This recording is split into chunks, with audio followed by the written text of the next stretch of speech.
Ito nga pala yung bagong power bank ng Teclas na mayroong 80,000 mAh battery capacity. So ngayon i-unbox natin, tignan natin kung ano yung laman nito sa loob at kung ano yung itsura niya mga idol.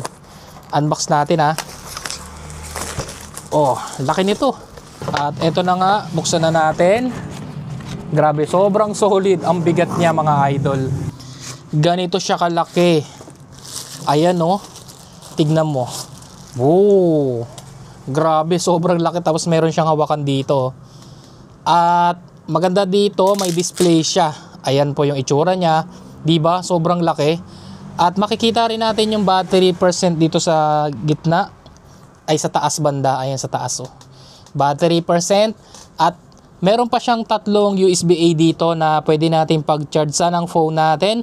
At meron pa siyang mga port dito sa taas na Type-C at micro. At ang kagandahan din dito mga idol, meron siya ditong built-in na cable.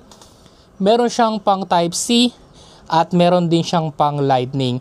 At ito palang nakikita yung kulay puti na to, ayan po yung kanyang flashlight. Pwede natin siyang gamitin pang emergency flashlight. So didiinan lang natin yung power button at iilaw na po yan. Ay hindi pala, double tap ata to. Yon, double tap lang at double tap kung papatayin natin, di ba? 1, 2, iilaw na siya. Isang pindot, low bright, medium strobe light, at SOS. At kapag pinindot ulit natin, mamamatay na siya. So, napakataas na capacity nito mga idol. 80,000 mAh battery capacity. Pwede mo na itong magamit ng isang linggo dahil napakataas talaga ng capacity nito, di ba? Sobrang solid, sobrang laki. Kaya naman kung gusto mo rin ng ganitong power bank, ilalagay ko na lang to dyan sa may yellow basket sa ibaba. Dyan mo yan pwede ma-check out mga idol.